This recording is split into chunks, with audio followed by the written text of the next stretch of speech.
Hello aspirants.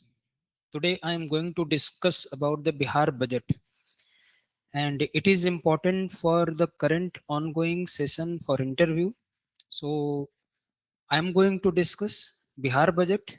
According to me, concept is also necessary and along with the data. So I am going to discuss this topic in a comprehensive manner so that it will become possible for you to crack the exam and if any question has been raised from Bihar budget, then it will automatically be important for you. So first of all, I'm going to discuss this topic कि what is budget? How can we define budget? Budget को हम कैसे define कर सकते हैं? First of all I want to discuss this कि what is a budget. जैसे अगर कभी पूछ लिया जाए आपसे इंटरव्यू बोर्ड में कि just to define the budget, so just to clarify the things, that budget is the description of income and expenditure of government. It is simple. Income and expenditure of the government. It is the description of income and expenditure. So budget जो है एक तरीके के सरकार के आय और सरकार की प्राप्तियां जितनी भी होती हैं, सरकार के जितने भी नॉन डेट रिसीविंग्स हैं, गैर ऋण प्राप्तियां हैं और सरकार के जितने भी व्यय हैं, चाहे वो राजस्व रेवेन्यू एक्सपेंडिचर हो, whether it is capital expenditure, all these has been included in the budget. So budget is a comprehensive and budget जो है एक तरीके से डिस्क्राइब करता है कि किस तरीके से सरकार की आय और प्राप्तियां होती हैं और किस तरीके से सरकार के व्यय हैं.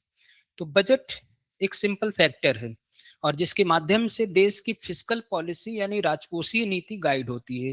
This means that according to the fiscal policy it determines the government's major important initiative and एक महत्वपूर्ण फैक्टर इसमें और होता है कि देश की जो फिस्कल पॉलिसी होती है उसमें इनकम एक्सपेंडिचर दोनों शामिल होते हैं अलोंग विद द डेट, यानी डेट का पार्ट भी इसमें शामिल होता है. तो ये तीनों चीजें मिला करके किसी भी देश की फिस्कल पॉलिसी को बनाता है. मतलब इनकम पार्ट, इनकम वो होता है जिसे नॉन डेट रिसीविंग्स कहते हैं, और एक्सपेंडिचर वो होता है जिसमें रेवेन्यू एक्सपेंडिचर और कैपिटल एक्सपेंडिचर दोनों शामिल होते हैं. And along with this debt receivings also include in this. So किसी भी देश की फिस्कल पॉलिसी इससे गाइड होती है. तो first of all I want to discuss about the budget structure. Budget के बारे में हम स्ट्रक्चर पर बातचीत करेंगे और बजट का जो एक तरीके से देखा जाए तो सरकार के व्यापक रूप से न केवल प्राप्तियों और व्यय का विवरण होता है बल्कि इसका स्ट्रक्चर बहुत इंपॉर्टेंट पार्ट होता है इसका है. तो we will discuss about the structure of budget. And structure of budget is the most important. It is simply related to the revenue budget and capital budget, so we have to discuss this topic in a comprehensive manner.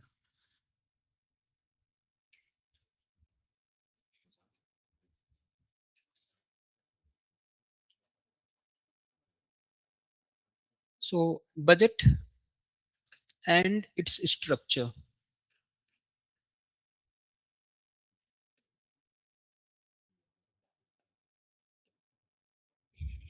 As I discussed that budget simply means income, overall receivings mean debt receivings and non debt receivings, and expenditure means capital expenditure and revenue expenditure. It is the description of receivings and expenditure of the government overall. Okay. जब budget की हम बात करते हैं तो जब इसके structure की बात करते हैं तो first we have to discuss the structure, then we will go towards the Bihar budget. और द सेम स्ट्रक्चर में बिहार बजट में जो भी चीजें हैं वो एक्सपेंडिचर, इनकम एंड जितने भी रिसीविंग्स जहां जहां से आ रहे हैं वो सब उसमें विजिबल होगा डेटा वाइज. और बिहार का बजट जो है वो उसी तरीके का स्ट्रक्चर शो करता है जैसा कि सेंटर का बजट है, बस थोड़े से माइनर कुछ चेंजेस उसमें होते हैं. तो स्ट्रक्चर थोड़ा सा मैं पहले जस्ट दिखा देता हूं पहले आपको. तो just I have to show the structure first. First, generally budget has been divided into two parts. One is known as revenue budget, second is known as capital budget. Revenue budget shows the some consequences, like revenue budget is related to the revenue receivings and revenue expenditure. while on the one hand revenue receivings are good because it has no liability, while on the other hand revenue expenditure are treated as means एक तरीके से अच्छा नहीं माना जाता उसे, and revenue expenditure can be said that कि इससे एसेट क्रिएट नहीं होता।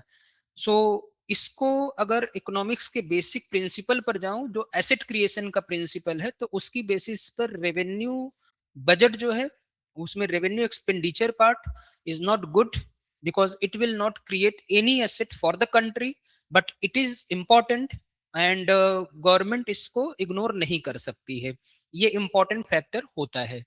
so revenue expenditure is also important, revenue receivings is most important because revenue expenditure related to the government's net revenue which in which there is no quid pro quo, means something for nothing, हमें उसके बदले में कुछ देना नहीं है, it is the net income actually of the government, ये सरकार की शुद्ध आय होती है। तो रेवेन्यू बजट में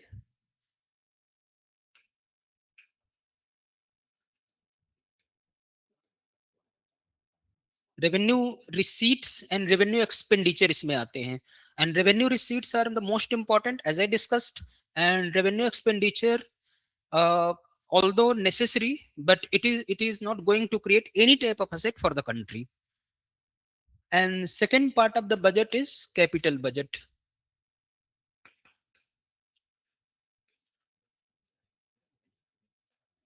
Capital budget.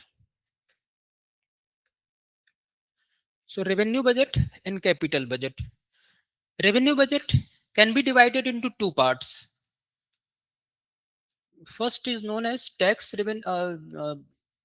revenue receipts,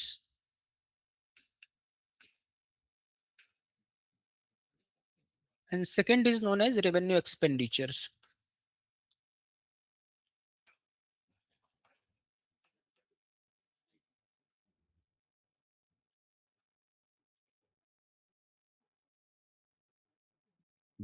Revenue receipts and revenue expenditure. Revenue receipts further divided into two parts: tax revenue receipts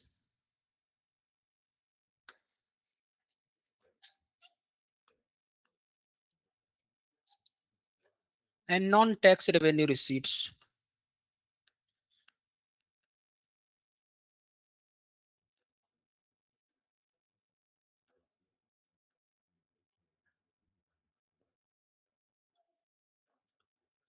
Non-tax revenue receipts. So tax revenue receipts and non-tax revenue receipts. Both are important. Non-tax revenue receipts, many things related to non-tax revenue receipts which comes in the government income, and tax revenue receipts are also important, in which direct tax and indirect tax are the parts.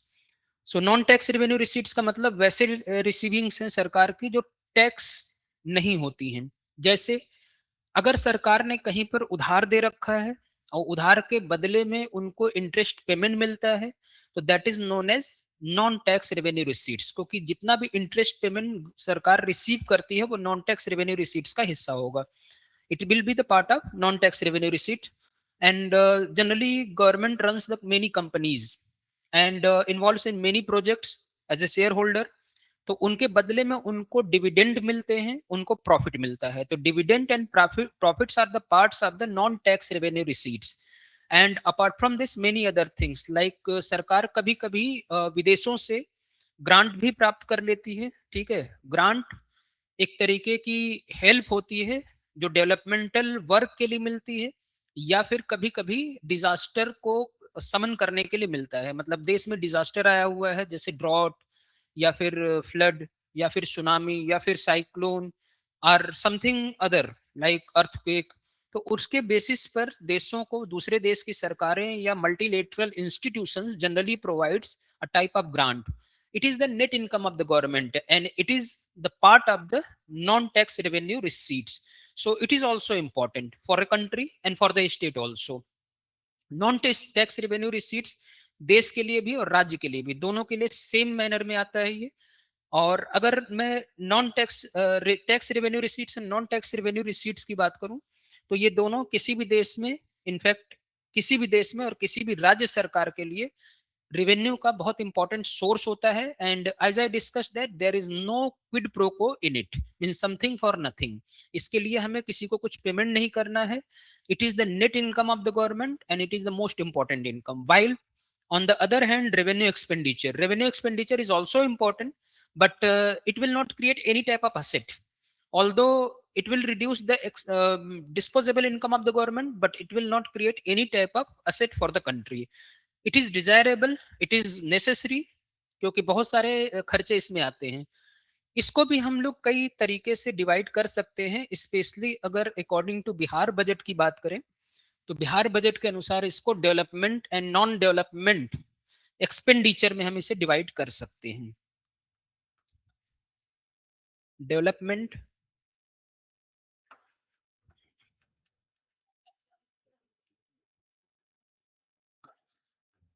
And non development expenditure.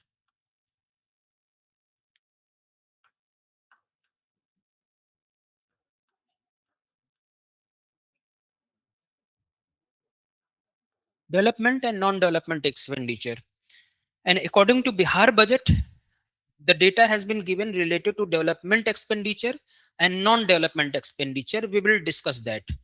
Development expenditure generally has been used for developmental purposes for the country, like for asset creation. Although very few things, कि बहुत कम चीजें ऐसी हैं जो developmental expenditure में revenue expenditure का हिस्सा है।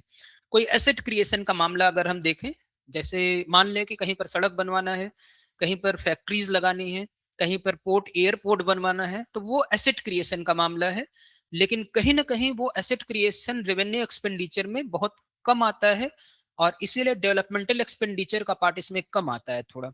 ज्यादातर नॉन डेवलपमेंटल एक्सपेंडिचर है, अर्थात ऐसे एक्सपेंडिचर जहां पर देश में प्रशासनिक खर्चे होते हैं, एडमिनिस्ट्रेटिव एक्सपेंडिचर्स होते हैं, जहां पर इंटरेस्ट पेमेंट का एक्सपेंडिचर है, many other expenditure are the part of non development expenditure. जैसे सरकार ने अगर लोन ले रखा है तो उस लोन के बदले में सरकार जो है इंटरेस्ट पेमेंट करती है। सैलरी सरकार एडमिनिस्ट्रेटिव एक्सपेंडिचर में आता है, सैलरी, पेंशन का खर्चा भी एडमिनिस्ट्रेटिव एक्सपेंडिचर का पार्ट होता है। तो all these are expenditure part of the government, और इन सारे एक्सपेंडिचर को हम लोग नॉन डेवलपमेंटल एक्सपेंडिचर कहते हैं। ठीक है, these are the non developmental expenditure, while on the other hand there is a capital budget. Capital budget can also be divided into two parts, like capital receipts.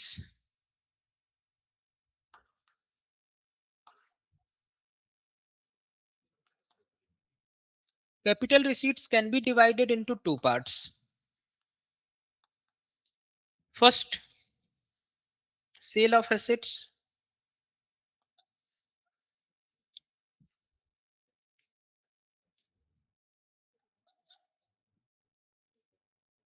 Sale of assets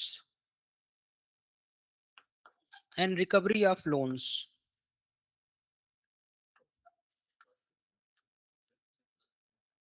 And the second is borrowings and other liabilities. Borrowings and other liabilities. So all these are the parts of this. Capital receipts, sale of assets. Sale of assets is a non-debt capital receipts, means there is no debt. While selling from the asset, this income has been generated by selling the assets. अगर government कोई अपने asset को, कोई company के share को या किसी company को प्राइवेटाइज कर देती है, सेल कर देते हैं, तो उसमें जो इनकम आती है वो सब इसका पार्ट होता है। Recovery of loans is another part. Recovery of loans का मतलब होता है कि जो सेंट्रल गवर्नमेंट या फिर स्टेट गवर्नमेंट ने जो लोगों को उधार दे रखा है या किसी को उधार दे रखा है, तो वो लोन पूरा रिकवर हो जाए। तो the recovery of loans is that, कि लोन रिकवर हो जाए। लेकिन याद रखेंगे, लोन रिकवर होने पर वो कैपिटल रिसीविंग्स में आएगा, नॉन डेट कैपिटल रिसीविंग्स, बट अगर इंटरेस्ट उस पर मिलता है तो it will come in this segment. Okay, non tax revenue receipts is the part of, non tax revenue receipts में ही इंटरेस्ट पेमेंट का पार्ट आएगा आपका। ठीक है, इंटरेस्ट रिसीविंग्स का। Capital budget can be divided into another part known as capital expenditure.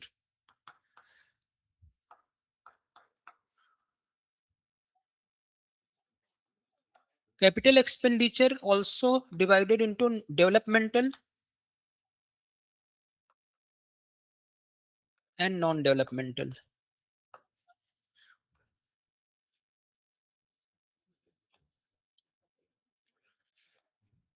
So most of the capital expenditure are developmental because all the capital expenditure is related to asset creation, and asset creation is the most important factor for capital expenditure.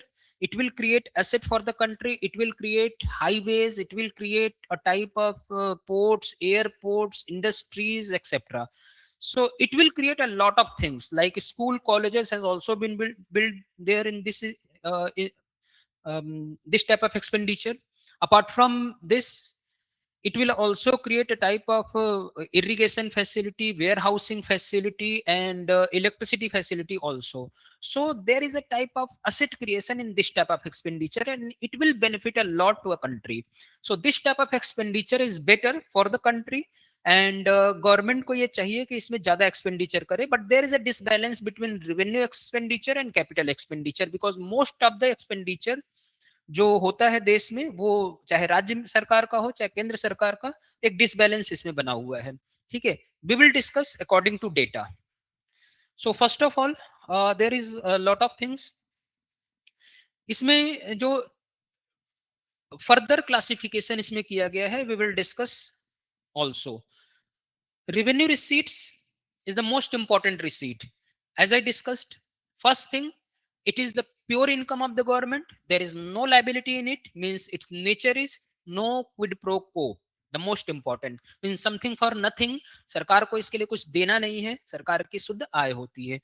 It increases the disposable income of the government, and all the taxes related to direct tax, whether imposed on the public income, individual income, or companies' income, comes under this. And all the income related to indirect tax also is the part of tax revenue. And it is the most important source of the government's revenue. As far as state governments are concern, Bihar की बात करें अगर, तो बिहार के reference में दोनों tax, direct tax, indirect tax दोनों आते इसमें हैं। इसके अलावा केंद्र सरकार के टैक्सेस में राज्यों का हिस्सा भी होता है, वो भी मिलता है। और साथ ही साथ केंद्र सरकार जो है राज्यों को ग्रांट इन एड भी देती है। तो ग्रांट इन एड, ये चार हिस्से इसमें आते हैं राज्य सरकारों के अकॉर्डिंग। जैसे ये अगर मैं ओवरऑल बजट की बात करूं तो इसमें tax revenue, non tax revenue आता है। लेकिन जब राज्य सरकार की बात करता हूं, विशेषकर बिहार बजट की बात करूं अगर, तो बिहार बजट में चार हिस्से होते हैं रेवेन्यू रिसीट्स में। उसमें पहला होता है, और ये सब नॉन डेट होते हैं, मैंने पहले ही बता दिया, these are the non debt revenue because it has not to be return by the government because it is a pure income of the government. तो फर्स्ट थिंग, डायरेक्ट टैक्स से जो भी सरकार को इनकम होगी वो सब इसी पार्ट में आएगा। इनडायरेक्ट टैक्स से जो भी इनकम होगी सब इस पार्ट में आएगा। तो टैक्स सोर्सेज होंगे, नॉन टैक्स सोर्सेज होंगे, एंड थर्ड जो पार्ट इसमें होगा, एक और चीज आ जाएगा कि share of state government in central government's revenue according to finance commission, ये हिस्सा दिया जाता है। और फाइनेंस कमीशन जैसा कि आप जानते हैं कि 5 वर्ष में एक बार बनता है। So according to the report of the finance commission, ये हिस्सा शेयर किया जाता है और 5 साल तक ये इंप्लीमेंट होता रहता है। इस पर मैं डेटा भी दूंगा आपको कि what is the data related to the share of Bihar government's, Bihar government in central government's revenue, we will discuss. And another thing is that grant in aid. Grant in aid, it has also been given to the states through centre on the recommendation of finance commission. तो grants in add का भी हिस्सा आता है। तो चार चीजें state government के बजट में होंगी रेवेन्यू रिसीविंग से। एक तो टैक्स रेवेन्यू, दूसरा non tax revenue, share in union budget, union share in union tax, and grant in aid. These are the four items. Okay, now revenue expenditure. Revenue expenditure, it is not good in the sense that it will not create any type of asset for the country, but it is desirable, it is necessary. That's why government इसे ignore नहीं कर सकती है, is not going to ignore this type of expenditure, and many type of administrative expenditure comes under this. So all these expenditures are the part of this head, and revenue expenditure is not going to create any type of asset unless or until कि certain कुछ expenditures ऐसे होते हैं जिससे developmental हम कह सकते हैं। ठीक है, जैसे कुछ पार्ट ग्रांट का जो आता है, वो ग्रांट जो मिलता है उसके थ्रू जो है कहीं ना कहीं कुछ रेवेन्यू, ग्रांट जो दिया जाता है उसके थ्रू कुछ ना कुछ रेवेन्यू में कैपिटल एक तरीके से खर्चा होता है। कैपिटल टाइप का मतलब कि कैपिटल एसेट क्रिएट किए जाते हैं उससे हैं, ये चीजें इसमें आती हैं। तो कुल मिलाकर के revenue expenditure developmental and non developmental में डिवाइड किया जाता है। एंड डाटा और percentage we will discuss after this. Capital receivings can also be divided into two categories. Sale of assets, मतलब सरकार को अगर अपने एसेट को बेचने से कोई इनकम आती है तो ये भी सरकार की प्योर इनकम है, लेकिन इससे सरकार के एसेट में कमी आती है। और एसेट में रिडक्शन होता तो है, लेकिन it is the pure income of the government and it has no liability. Second is recovery of loans. Recovery of loans का मतलब जो राज्य सरकारों ने उधार दे रखा है वो उधार अगर रिकवर हो जाए पूरा, this is also the part of the capital receivings and state sale of assets and recovery of loans. It is also not the liability part. So all these three means in fact five: tax revenue, non tax revenue, share of state in the union government's revenue, and grants in it, four, and fifth sale of assets and recovery of loan. These are the five things. It is known as कि state government के जो budget, Bihar government का जो budget है उसमें ये non debt रिसीविंग्स है, यानी प्योर इनकम सरकार की है, ये किसी की देनदारी नहीं बनाती है। जहां पर देनदारी बनाती है वो बोरोइंग्स एंड अदर लाइबिलिटीज है। बोरोइंग्स का मतलब जब सरकार के बजट में डेफिसिट होगा, if there is any deficit in the government budget, then government has no option but to borrow fund to compensate that deficit. So government के budget में डेफिसिट होने पर लिया जाता है, and is the liability part with interest. And other liabilities में बहुत सारे सरकार के पास जो डिपॉजिट्स आते हैं वो सब अदर लाइबिलिटीज के पार्ट होते हैं, और ये सब इसमें आ जाते हैं। तो कुल मिला करके ये लाइबिलिटी पार्ट बनाता है एकमात्र। और पांच ऐसे सरकार की इनकम है जो लाइबिलिटी नहीं बनाती है, स्टेट गवर्नमेंट बिहार की। ठीक है, मैंने क्लियर कट बता दिया कि पांच ऐसी इनकम सरकार के पास है जो सरकार की लाइबिलिटी नहीं बनाती है। उसमें टैक्स, नॉन टैक्स, शेयर, ग्रांटिनेट, and fifth is sale of assets and recovery of loan. से जो भी इनकम आती है, all these are the pure income of the state government of Bihar. Capital expenditure. Capital expenditure is also important. Capital expenditure is important because it will create asset for the country.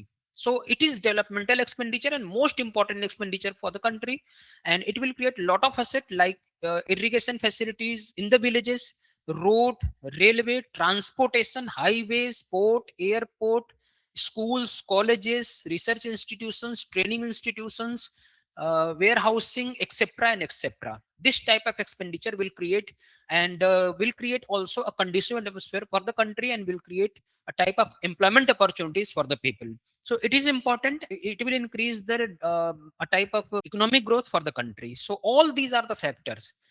हमें ये देखना है कि ये budget का पूरा structure है। ठीक है, इस स्ट्रक्चर में अब ये देखना है कि केंद्र राज्य सरकारों के, मैंने जैसे बताया कि दो और इसमें इनकम्स आते हैं, उसको भी मैं एक बार लिख देता हूं, then it will complete the entire structure of the state government's budget.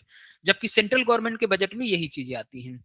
उसमें भी developmental and non developmental expenditure को सेंट्रल गवर्नमेंट के बजट में नहीं दिखाया जाता है, जबकि स्टेट गवर्नमेंट ऑफ बिहार के बजट में इस बार भी जो लास्ट बजट पेश हुआ था मार्च में, उसमें दिखाया गया है और आगे भी दिखाया जाएगा developmental and non developmental expenditure को। जबकि सेंट्रल गवर्नमेंट, यूनियन गवर्नमेंट के बजट में developmental and non developmental expenditure के हेड्स को नहीं दिखाया जाता है।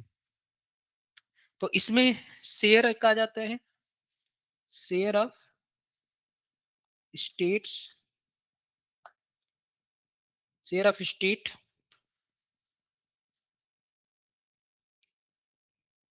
in union government taxes. This is the part of, and another part of this, grants in it. This is also the part of revenue receivings. So there are four, clearly there are four: tax, non tax, share, and grants in it. And sale of assets is also there in the capital receipts part. So all these are the four heads under revenue receipts and one capital receipts, which are not the liability part of the government. While liability part is only one, there is borrowing and other liabilities. And whenever there is a deficit in the government budget, then government is going to take the loan or borrowing the fund from the market, and market से fund करेगी उसे और घाटे को पूरा करेगी. So we will discuss also about the deficit concept.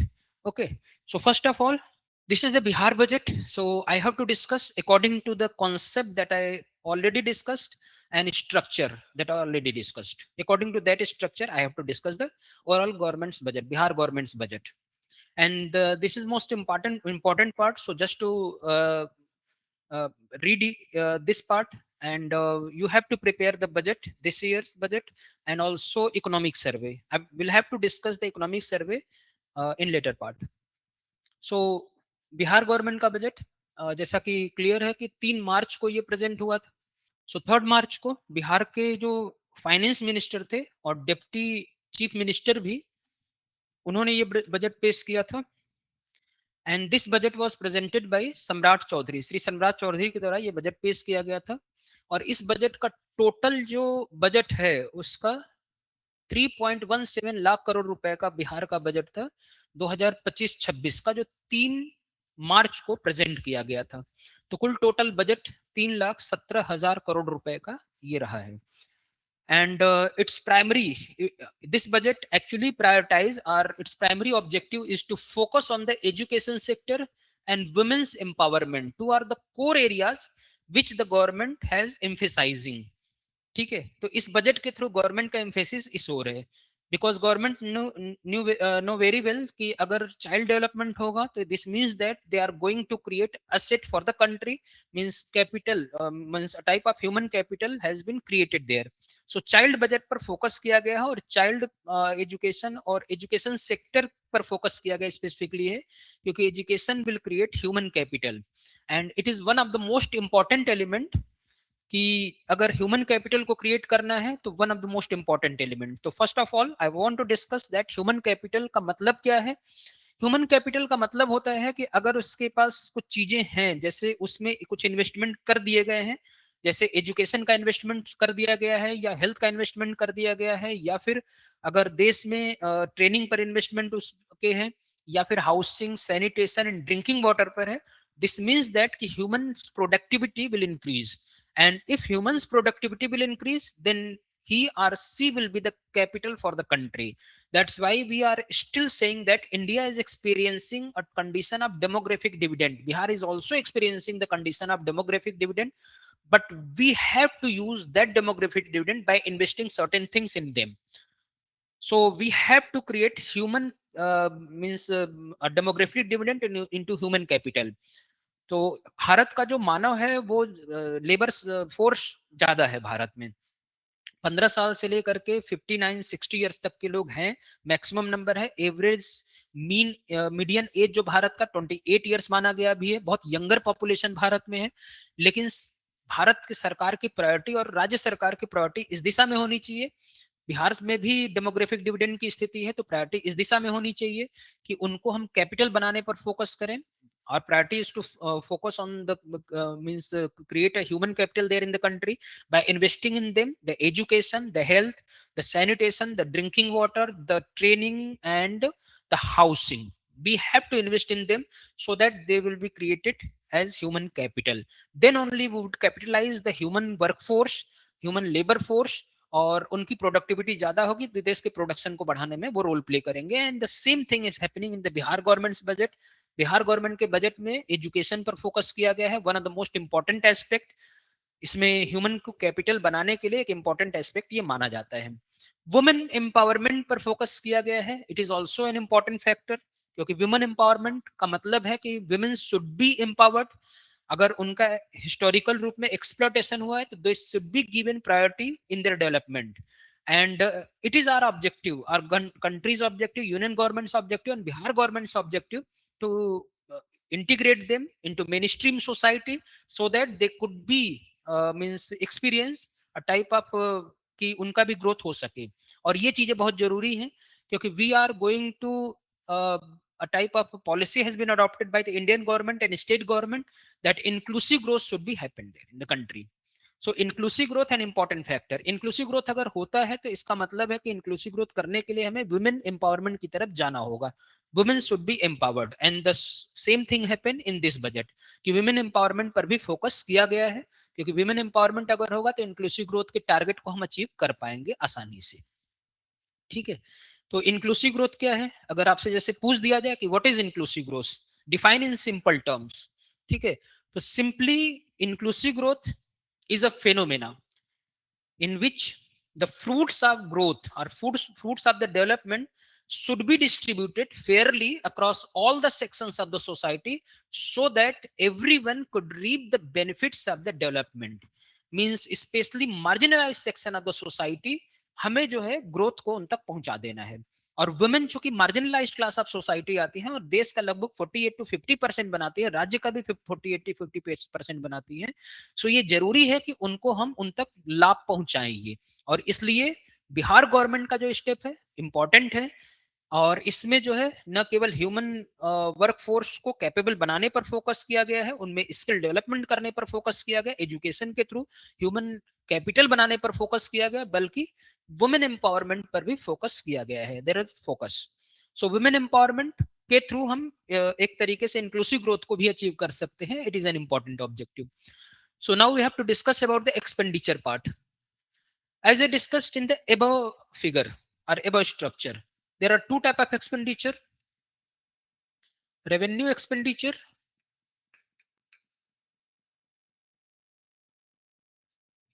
and capital expenditure.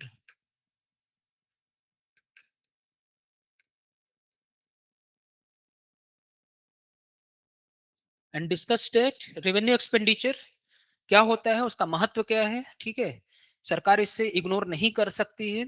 और capital expenditure सरकार को करना ही चाहिए, क्योंकि इससे एसेट क्रिएट होता है, देश में विकास होगा और ये फ्यूचर जनरेशन के भी काम आएगा। इसका एक इंपॉर्टेंट फैक्टर है कि इंटर जनरेशनल इक्विटी को ये क्रिएट करेगा। रेवेन्यू एक्सपेंडिचर सिर्फ प्रेजेंट जनरेशन को बेनिफिट करेगा, it will benefit only present generation, while capital expenditure will benefit the present along with the future generation. So there is a intergenerational parity in such type of expenditure like capital expenditure, and it is important part. So capital expenditure or revenue expenditure, there are some data related to this. Now, like revenue expenditure, राज्य सरकार बिहार सरकार का जो revenue expenditure है जो financial year 2025-26 के लिए है, वो एस्टिमेट किया गया है 2,52,026.26 करोड़ रुपीस। ठीक है, 2,52,000 करोड़ रुपीस का ये एक्सपेंडिचर फिक्स किया गया है। ठीक है, ये रेवेन्यू एक्सपेंडिचर पार्ट है।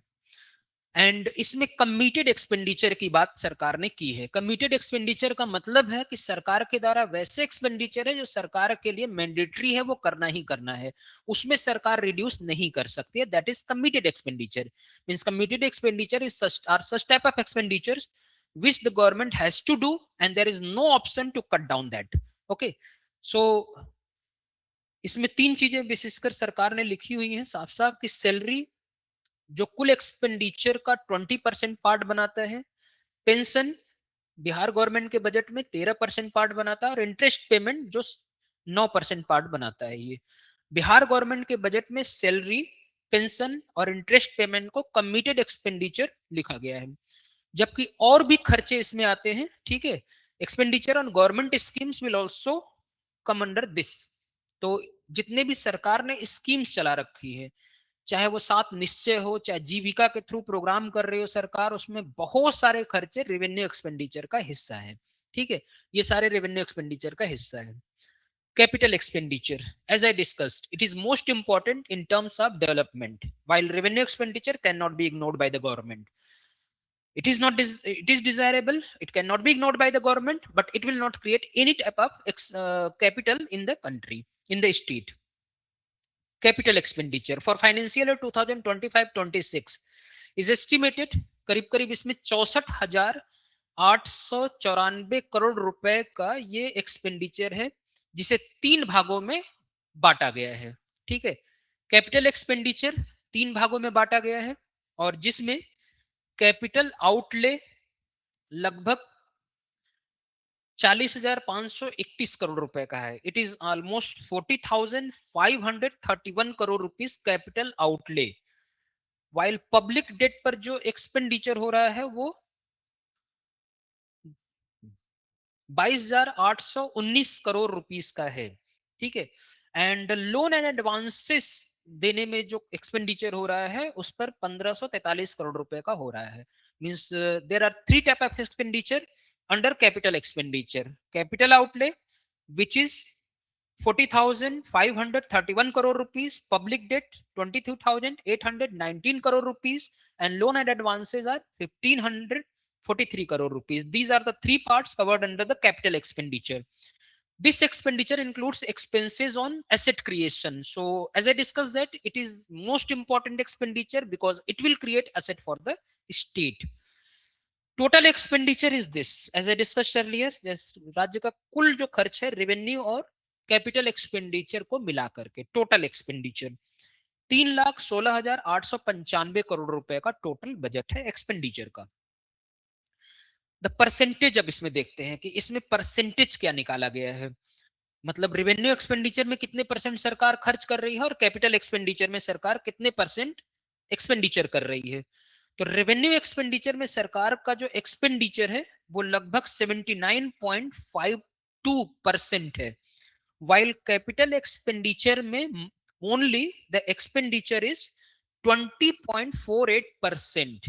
So there is a disbalance, some disbalance in revenue expenditure and capital expenditure. While revenue expenditure इसमें ज्यादा खर्चे हैं 80% के आसपास है, जबकि कैपिटल एक्सपेंडिचर में 20% के आसपास खर्च है। And this shows the disbalance in government's budget expenditure. So it has to be solved. We should adopt fiscal discipline and fiscal consolidation policy, and according to fiscal responsibility and budget management act, government has adopted such type of fiscal discipline policy. Means unko revenue expenditure should be cut, but after means liberalization period there is no option because lot of expenditure has to be done by government. Like इसमें बहुत सारा subsidy जाता है, education पर subsidy, health पर subsidy, interest payment जा रहा है, सैलरी अधिक कर्मचारियों का जा रहा है, जो एम्प्लॉयज हैं उनकी सैलरी जा रही है, एंड पेंशन भी जा रहा है इसमें है। इसमें ग्रांट्स भी जाता है, अगर कोई ग्रांट सरकार ने दिया है तो वापस नहीं मिलेगा, क्योंकि मैंने पहले ही बताया grants its nature is no quid pro quo, मतलब आपने दे दिया तो आपको वापस नहीं मिलना है। ग्रांट्स कभी कभी नेचुरल कैलेमिटी के समय दिया जाता है या फॉर डेवलपमेंटल पर्पज के लिए दिया जाता है। कभी कभी सरकार लोन वेवर करती है, राइट ऑफ लोन कर दिया, लोन वेवर कर दिया, वो भी इसका पार्ट होता है। और जितने भी सरकार की स्कीम्स हैं वो सब इसमें एक्सपेंडिचर में आता है, चाहे सात निश्चय से जुड़ी स्कीम हो, चाहे किसी तरीके की जैविक कॉरिडोर योजना से जुड़ी स्कीम हो जो राज्य सरकार की स्कीम है, जिसमें ऑर्गेनिक फार्मिंग को बढ़ावा देने के लिए इंसेंटिव्स दिए जा रहे हैं किसानों को, चाहे वो किसी और तरीके की स्कीम हो, ये सब स्कीम इसी का हिस्सा है। चाहे मुख्यमंत्री रोजगार योजना से रिलेटेड स्कीम हो, वो सब इसी का हिस्सा है, और ये कहीं ना कहीं सरकार के अननेसेसरी अनवांटेड एक्सपेंडिचर का पार्ट बनाता है। ठीक है। इसके अलावा देखा जाए तो ये जो डिसबैलेंस है it should be solved and by using the principle of FRBM और physical discipline you can C.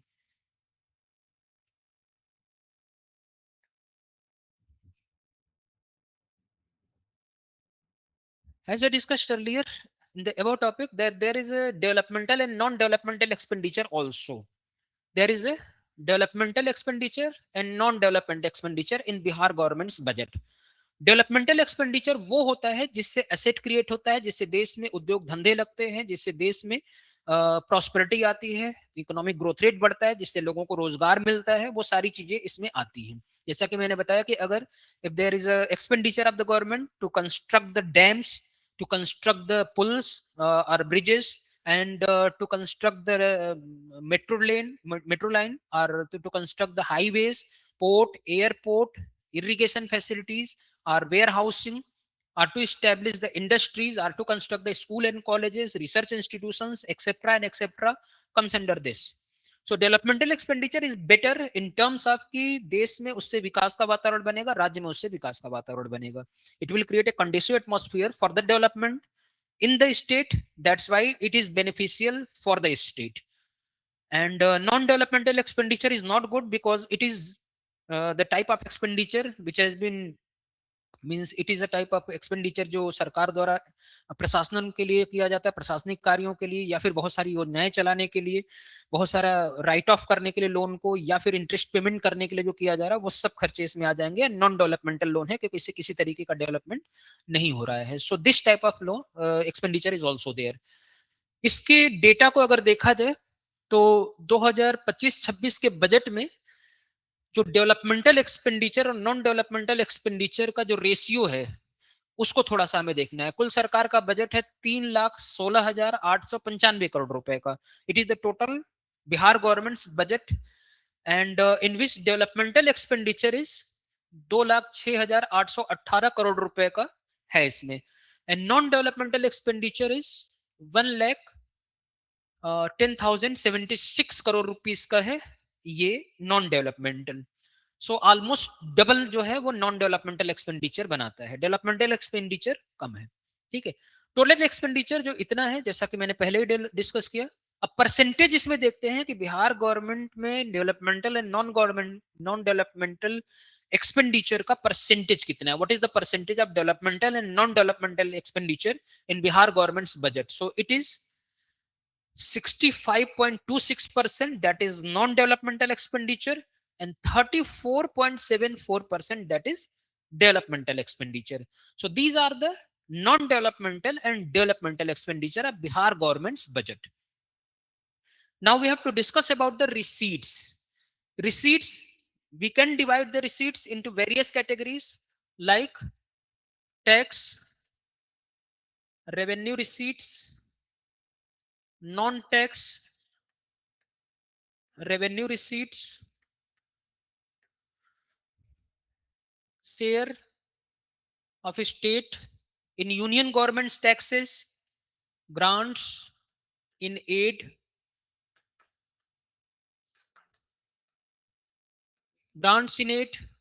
and there is another expenditure in this part that is known as sale of assets and recovery of loans.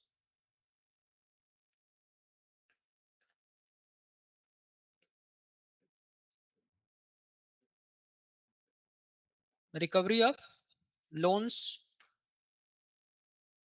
and there is another part that is known as borrowings and other liabilities, especially borrowings. So all these are the six heads that come under receivings part. Tax, it is the pure income. Non-tax, pure income, and share of state government in central government's taxes is also net income of the government. Grants in it is also net income of the government, and sale of assets and recovery of loan are also net income of the government. So all these will be discussed there. So according to this, total revenue receipts means revenue receipts, all these are revenue receipts, and these are the capital receipts. ठीक है, sale of assets and recovery of loans and borrowings are capital receipts, and tax, non-tax, share in union government taxes and grants in aid are the revenue receipts. तो सरकार का जो revenue receipts कुल है वो देखते हैं कितना है। तो बिहार सरकार का जो रेवेन्यू रिसीट्स है 2,60,831 करोड़ रुपए का है। It is worth 2,60,831 crore rupees in 2025-26। अब इसमें चारों हेड्स को अलग अलग डिवाइड किया गया है। Now we are going to discuss about the data related to the all the four heads under revenue receipts. That is state's own tax revenue receipts is estimated at 59,520. It is very means कह सकते हैं कि बहुत कम है ये। It is not up to the mark, क्योंकि राज्य सरकारों का जो एक तरीके से टैक्स है जो लगाती है राज्य सरकार, वो बहुत ज्यादा इलास्टिक नहीं है, बहुत ज्यादा इलास्टिसिटी उसमें नहीं है, बढ़ने की संभावना नहीं है, वो बढ़ नहीं पाएगा। इसलिए राज्य सरकारों का रेवेन्यू सोर्स अक्सर कम देखा गया है। तो इसलिए और 59,520 करोड़ रुपीस जो है वो 2025-26 में राज्य सरकार को अपने रेवेन्यू, अपने टैक्स रेवेन्यू से सरकार को मिला है। ये स्टेट का नॉन टैक्स रेवेन्यू जो है वो एस्टिमेटेड किया गया है, वो लगभग 8220 करोड़ रुपए का ये किया गया है 25-26 में। तो नॉन टैक्स रेवेन्यू में मैंने बताया था कि क्या क्या आता है। इसमें इंटरेस्ट रिसीविंग्स जो सरकार ने उधार दे रखा वो आता है। इसमें सरकार अगर कोई कंपनी चला रही है, किसी शेयर किसी प्रोजेक्ट में हिस्सेदार है, तो उसमें प्रॉफिट और डिविडेंड में इनका हिस्सा होता है। और साथ ही साथ सरकार को अगर केंद्र सरकार से कोई ग्रांट मिलता है या फिर इस तरीके से और भी विदेशी सरकारों से, विदेशी संस्थाओं से कोई ग्रांट मिलता है तो वो भी इसी का हिस्सा होगा। ठीक है। और साथ ही साथ इसमें जो फाइन्स और फीस आता है, जो भी जुर्माना मतलब लगाया जाता है मार्केट में, वो भी सरकार का चाहे कोर्ट के द्वारा लगा दिया चाहे किसी के द्वारा, वो सब आपको राज्य सरकार के हिस्से में आएगा और इस अकाउंट में आएगा। ठीक है। नॉन टैक्स रेवेन्यू रिसीट्स, तो it is also an important source. और लगभग 2025-26 में 8,220 करोड़ रुपीस का रेवेन्यू सरकार को मिला इसमें है। State share in central taxes, इसमें जो रेवेन्यू मिला सबसे ज्यादा है। यानी चारों हेड्स जो मैंने बताया रेवेन्यू रिसीविंग्स के, चार heads, tax, non tax, share and grant in aid, इसमें सबसे ज्यादा share of state government in union government से रेवेन्यू हाईएस्ट है ये। और इसमें 1,38,515 करोड़ रुपए राज्य सरकार के पास आया। हाईएस्ट रिसीविंग्स इसमें यही है। ग्रांट सीट एड की बात करें तो ये तीसरे नंबर पर आता है, क्योंकि जो स्टेट के ओन टैक्सेस से मिला हुआ है दूसरे नंबर पर आता है। तो पहले नंबर पर ये है, दूसरे पर ये, और थर्ड पर रेवेन्यू रिसीविंग्स ये है आपका 54,775 करोड़ रुपीस। तो ये ग्रांट्स इन एड से सरकार को मिला है। ठीक है। और ये फाइनेंस कमीशन के थ्रू दिया गया है। और फोर्थ नंबर पर आपका ये है states own non tax revenue. तो ये चारों पार्ट इसमें आ गए आपके हैं। ठीक है। नॉन डेट कैपिटल रिसीट्स की अगर बात करें, तो रेवेन्यू रिसीट्स ऊपर बात कर रहा था। Now I am going to discuss about the non debt capital receipts. Non debt capital receipts में sale of assets and recovery of loans आते हैं। अगर सरकार ने अपनी कोई एसेट बेच करके या फिर किसी कंपनी के शेयर बेच करके या किसी कंपनी को ही बेच करके अगर कोई रिकवरी की है, पैसा कमाया है, तो उसे हम लोग सेल ऑफ एसेट्स कहते हैं। और रिकवरी ऑफ लोन्स का मतलब जो सरकार ने उधार दे रखा है उसके थ्रू जो पैसा सरकार के पास, it is known as recovery of loans, पूरा सरकार का उधार वापस मिल जाए। ठीक है। तो इसमें जो है रिकवरीज ऑफ लोन्स से जो पैसा आया है, एक ही हेड इसमें डिस्कस किया गया, रिकवरीज ऑफ लोन्स, इससे 525 करोड़ रुपए का एक मिला है सरकार को, 525 करोड़ रुपीस। तो it is also important source and non debt source है, क्योंकि सरकार का अपना है वो वापस मिल गया, नॉन डेट सोर्स है। ठीक है। नाउ टोटल नॉन डेट रिसीविंग्स जो है, अब नॉन डेट रिसीविंग्स का मतलब क्या हो गया कि tax, non tax, share, grants in aid and recoveries of loans, all these are the five non tax loans, non tax receivings। तो नॉन टैक्स में टैक्स आ जाता है, नॉन टैक्स है share in central government, taxes and grants in it and non debt capital receipts. ये मिला करके कुल कितना इनकम है सरकार के पास, ये नेट रेवेन्यू है सरकार का। It is not the liability part, it is pure income of the government. So it is almost 2,61,357 crore rupees in Bihar government's 2025-26 budget. It is the net income of the government. Now borrowings उन्हें करना होगा, क्योंकि सरकार का budget कितने का है, अभी पीछे मैंने बताया आपको, सरकार का जो टोटल बजट है वो है 3,16,895 करोड़ रुपए, और सरकार का जो रेवेन्यू है, non tax revenue, non debt revenue means 2,61,000, तो उसमें से 3,17,000 में से 2,61,000 माइनस करेंगे तो जो बच जाएगा उसी को फंड बोरो करना है सरकार को। तो बोरोइंग्स कुल इतना है 55,737।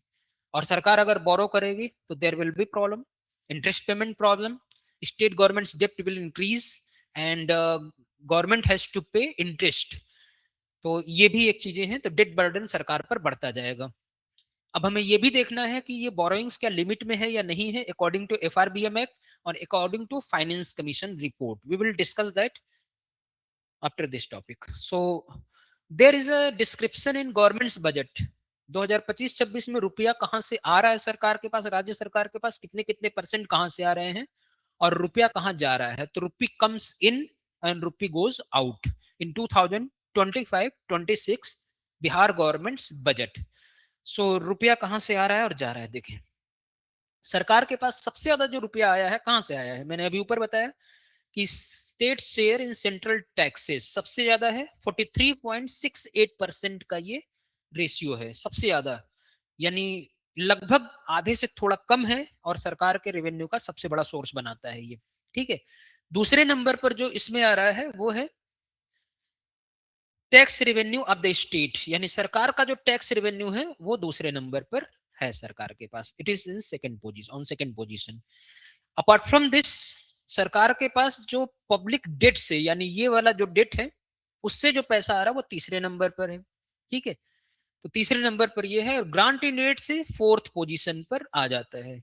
अच्छा, ये जो मैंने ऊपर बताया था आपको 1 2 3 4 करके, वो बताया था आपको सिर्फ रेवेन्यू रिसीविंग्स में, कैपिटल रिसीविंग्स को नहीं जोड़ा गया था उसमें। नाउ अब एक साथ हम देख रहे हैं, तो ये कैपिटल रिसीविंग्स का पार्ट है, ठीक है।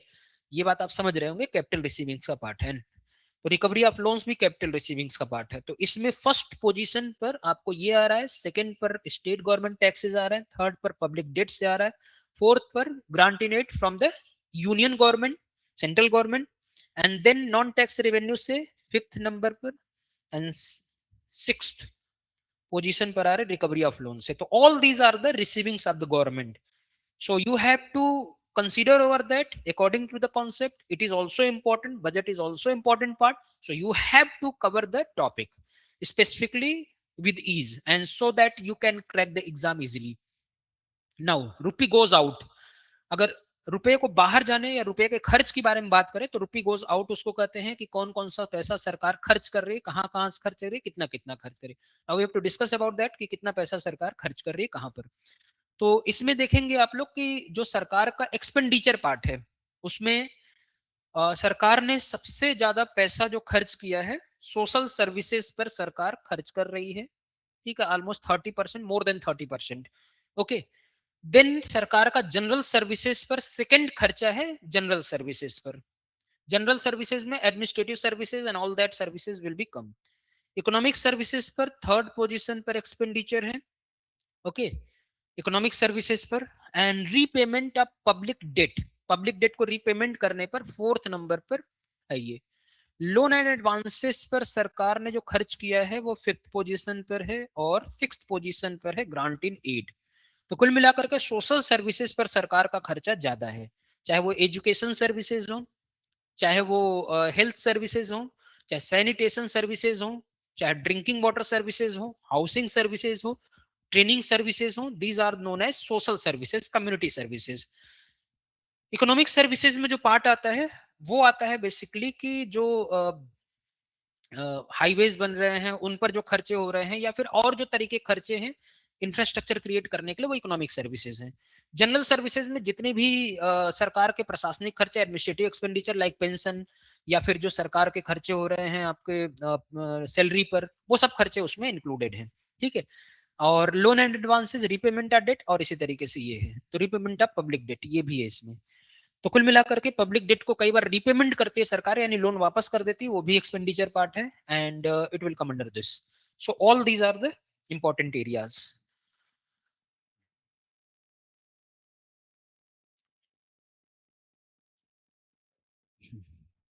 Now we have to discuss about the major sources of state's own tax revenue, यानी सरकार का जो अपना, सरकार का जो अपना खर्चा है, सरकार की अपनी जो आय है, ओन टैक्सेस से जो आय है, we have to discuss that. कि सरकार के पास, जैसे मैंने बताया कि India is a federal country, and that's why because of this tax revenue sources, means revenue sources has been divided into two parts. That is, some taxes has been imposed and levied by the central government, and some taxes have been imposed and levied by the state government. According to that, most of the important taxes, means a type of कि कह सकते हैं elastic taxes central government के पास है, जिससे उनको tax revenue बढ़ाने में हेल्प मिलती है।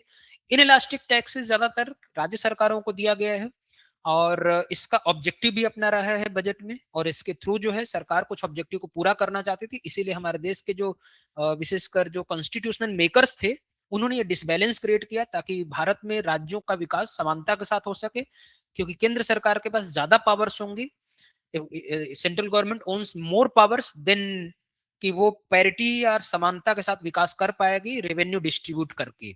और जैसा कि मैंने बताया कि शेयर होता है यूनियन गवर्नमेंट के रेवेन्यू में, वो शेयर उसी तरीके से आता है कि जो पिछड़े राज्य उनको ज्यादा शेयर मिलने की पॉसिबिलिटी होती है, वो क्राइटेरिया बेस्ड होता है ये। और वो डिसाइड करता है कौन, वो डिसाइड करता है finance commission. Finance commission criteria based distribution करता है हॉरिजॉन्टली, तो हॉरिजॉन्टल डिस्ट्रीब्यूशन इसे कहा जाता है। स्टेट जीएसटी से जो सरकार को इनकम आ रही है वो लगभग 34, क्योंकि स्टेट जीएसटी, जब जीएसटी लागू हुआ 2017 में 1 जुलाई को, तो it was implemented in dual format, means central GST और स्टेट जीएसटी। स्टेट जीएसटी से सरकार को सबसे ज्यादा रेवेन्यू मिल रहा है, सबसे ज्यादा रेवेन्यू मिल रहा है, और इसमें लगभग 47% शेयर इससे आ रहा है। सेल्स टैक्स और वैट से सरकार के पास जो रेवेन्यू है दूसरे नंबर पर आ रहा है, और ये लगभग 10,010 करोड़ रुपए का है। स्टैम्प ड्यूटी और रजिस्ट्रेशन फीस से तीसरे नंबर पर आ रहा है, जो कि लगभग 82.8250 करोड़ रुपीस का है। टैक्सेस ऑन व्हीकल्स से भी लगभग 4,070 करोड़ रुपए का रहा, फोर्थ पोजीशन पर। फिफ्थ पोजीशन पर taxes and duties on electricity, जो कि 1,016 करोड़ रुपए का है। लैंड रेवेन्यू जो आ रहा है वो लगभग 700 करोड़ रुपए आ रहा है, जो कि सिक्स्थ पोजीशन पर है। तो कुल मिलाकर के ये सीक्वेंस है, you have to consider over there. Major expenses जो केंद्र सरकार के बजट में, sorry, major expenditure on state government's budget has been compiled in following format. So we have to discuss about the Bihar government's expenses, major expenses. In Bihar budget अगर देखा जाए तो सबसे हाईएस्ट अलोकेशन जो किया गया है वो एजुकेशन के लिए किया गया, जैसा कि ऊपर बजट के ऑब्जेक्टिव में भी मैंने बताया कि वुमेन एम्पावरमेंट पर फोकस है और एजुकेशन पर फोकस है। तो लगभग 60,964 करोड़ रुपए का इसमें दिया गया है। Provision of 20,000 crore rupees has been made for health. Health के लिए लगभग 20,000 करोड़ रुपए का बजट दिया गया है राज्य सरकार के द्वारा, और 17,000 करोड़ रुपए का रोड के लिए दिया गया है। तो इंफ्रास्ट्रक्चर, इकोनॉमिक इंफ्रास्ट्रक्चर पर भी फोकस है, सोशल इंफ्रास्ट्रक्चर पर भी फोकस है। सोशल इंफ्रास्ट्रक्चर में health, education, training, sanitation, drinking water आ जाता है। इकोनॉमिक इंफ्रास्ट्रक्चर में आ जाता है सीधे सीधे highways, roads, electricity and port, airport, etcetera and etcetera. तो वो चीजें उसमें आ जाती हैं। द बजट इंक्लूड्स द लगभग 17,831 करोड़ रुपए का बजट होम डिपार्टमेंट को दिया गया है। ठीक है। और रूरल डेवलपमेंट पर भी देखें, बिहार गवर्नमेंट ने काफी फोकस किया है, और 16,043 करोड़ रुपए यानी 16,043 crore rupees has been assigned for rural development in Bihar government's 2025-26 budget. It is important also. And 13,484 crore has been given to energy department. Energy is also important economic infrastructure, and it is important to give such type of assignment to the department. And 13,000 से करोड़ रुपए के आसपास social welfare department को दिया गया, जिसमें SC ST, minority, backward और extremely backward class के लोग इसमें आते हैं। तो इन लोगों के वेलफेयर के लिए भी दिया गया ये है। तो याद रखें कि बिहार गवर्नमेंट के जो बजट है, बिहार गवर्नमेंट का जो बजट है, इसमें जो मेजर जो फोकस एरिया है उसमें एजुकेशन, हेल्थ और इंफ्रास्ट्रक्चर में देखा जाए तो इलेक्ट्रिसिटी, रोड्स, रूरल डेवलपमेंट पर भी फोकस किया गया है, एंड सोशल वेलफेयर में SC ST, women, backward class, minorities, इन सब पर फोकस किया गया है। तो कुल मिलाकर के ये बजट इंपॉर्टेंट फैक्टर के रूप में है। देखा जाए तो की प्रोविजंस जो बजट का है वो भी इंपॉर्टेंट फैक्टर है। की प्रोविजंस का मतलब होता है कि वुमेन एम्पावरमेंट के रेफरेंस में देखें क्या क्या किया गया है। According to the Bihar government's 2025-26 budget, women empowerment has been given special emphasis, and following expenditures and following programs has been means a type of given there in the budget. Pink toilets, construction of pink toilets for the women, it is important. And women's market, women's heart, a type of heart will be opened in Patna में women heart बनाया जाएगा. Pink bus service will be launched there by government, in which all drivers and conductors will also be women. And hotels will also be formed for working women. Working women के लिए hotels की व्यवस्था की जा रही है. Okay. And female tourist guide की व्यवस्था की जा रही है, appointment of female tourist guide for females, and financial assistance for purchasing e rickshaw, यानी महिलाओं को ई रिक्शा खरीदने के लिए फाइनेंशियल असिस्टेंस दिया जा रहा है। Increase in the number of female police officers, ये भी एक काम किया जा रहा है। ठीक है। तो increase in the number of female police officers के नंबर में भी इंक्रीज किया जा रहा है। एंड कंस्ट्रक्शन ऑफ कन्या विवाह मंडप, an important factor, marriage of poor girls के लिए। तो वुमेन एम्पावरमेंट पर फोकस है सरकार का। इसके अलावा एजुकेशन एंड सोशल वेलफेयर पर भी फोकस किया गया है, जैसे स्कॉलरशिप्स की अमाउंट को डबल करने की बात सरकार ने इस बजट में कही है। ठीक है, इंसेंटिव्स दिया जा रहा है एससी एसटी को एंड बैकवर्ड क्लासेस को, इसमें इंक्रीज किया गया है, ये भी एक इंपॉर्टेंट फैक्टर। और साथ ही साथ जो है हेल्थ और मेडिकल फैसिलिटीज पर काफी इंपॉर्टेंट खर्चा किया जा रहा है। Construction of cancer hospitals in Begusarai, Begusarai में एक कैंसर हॉस्पिटल बनाया जा रहा है, और साथ ही साथ 108 न्यू अर्बन मेडिकल सेंटर्स बनाए जा रहे हैं बिहार में, जिससे हेल्थ इंफ्रास्ट्रक्चर में काफी इंप्रूवमेंट मिलेगा and it will improve the human capital there in the Bihar. And provision of specialised care centre for cancer patients, ये भी एक इंपॉर्टेंट है। इंफ्रास्ट्रक्चर एंड ट्रांसपोर्टेशन पर भी काफी फोकस किया गया है, स्पेशली एयरपोर्ट्स पर काफी फोकस है। Construction of Purnia airport will be begun soon, और 8 नए एयरपोर्ट्स भी बिल्ड किए जाएंगे, जिसमें राजगीर में एक है, सुल्तानगंज में, Raxaul and Madhubani. These are the airports areas. So there is a focus of government to develop the infrastructure in the state, improve the infrastructure in the state. Or along with that, 33% reservation, it is related to women empowerment. Bihar state road transport में 33% reservation दिया गया related to women empowerment. Environment and clean energy पर भी काफी focus किया गया है। 1 करोड़ रुपए का इन्वेस्टमेंट एयर क्वालिटी को रिफॉर्म करने के लिए दिया गया है। और जैसा कि आप जानते हैं, रिसेंटली भारत के पोल्यूटेड सिटीज में दिल्ली एक है, पटना में भी पोल्यूशन है, एक्यूआई लेवल काफी ऊपर है। तो it is a good step by the Bihar government, लेकिन थोड़ा सा इसमें आउटले बढ़ाना चाहिए, अलोकेशन बढ़ाना चाहिए। There should be 25 crore worth का सोलर प्लांट भी इसमें लगाया जा रहा है, जो कि कैनल बैंक्स के आसपास लगाए जाएंगे, ये भी एक है। एग्रीकल्चर एंड रूरल डेवलपमेंट पर भी बिहार गवर्नमेंट ने फोकस कर रखा है, इनका कोर एरिया है। और मार्केट कमिटीज इसमें बनाई गई है, will be strengthened, market committees को स्ट्रेंथन किया जाएगा। और ये जरूरी भी है कि एग्रीकल्चर के लिए जो एक मार्केट है उसमें किसानों को फेयर वैल्यू मिले उनके प्रोड्यूस का, तो उनकी इनकम बढ़ पाएगी, इसलिए जरूरी है ये। ठीक है, एंड इसके अलावा वेजिटेबल स्टॉल्स बनाए गए हैं, will be open and block level. Vegetable stalls की स्थापना ब्लॉक लेवल पर करने की बात इसमें कही गई है। और vegetable production committees will be formed in all blocks. तो ये जो किसान हैं उनके फेवर में और रूरल इकोनॉमी को इम्प्रूव करने के लिए, उनकी इनकम को बढ़ाने के लिए राज्य सरकार ने काफी बड़ा प्रयास किया इसमें है। माइग्रेंट्स बिहारीज एंड टूरिज्म पर भी फोकस किया गया है, इसमें हेल्प सेंटर्स बनाए गए for migrant Biharis in various cities, help centres की स्थापना की गई। और government support of home stay facilities for Chhath Puja, ये भी एक किया गया है। इंडस्ट्री और ट्रेड के रेफरेंस में भी कुछ काम किए गए हैं सरकार के द्वारा इस बजट के थ्रू, जैसे encouragement for companies setting of compressed biogas plants, यानी बायोगैस प्लांट्स के लगाने के लिए कंपनियों को एनकरेजमेंट दिया जा रहा है। और न्यू इंसेंटिव पॉलिसी अपनाएगी फार्मास्यूटिकल कंपनीज के लिए। So it is clear from the budget की गवर्नमेंट का जो एक मेजर फोकस एरिया है ह्यूमन डेवलपमेंट के लिए, ह्यूमन कैपिटल को बनाने के लिए, रूरल डेवलपमेंट के लिए, इंफ्रास्ट्रक्चर डेवलपमेंट के लिए, वुमेन एम्पावरमेंट की कोर एरिया है। और साथ ही साथ इंडस्ट्री और ट्रेड को बढ़ाने के लिए और टूरिज्म पर भी फोकस किया गया है। तो इस गवर्नमेंट के बजट में 5-6 की सेक्टर्स हैं, और वो की सेक्टर्स आपको फिंगर टिप्स पर रखने हैं। फर्स्ट, ह्यूमन कैपिटल डेवलपमेंट के लिए हेल्थ और एजुकेशन पर फोकस किया गया है।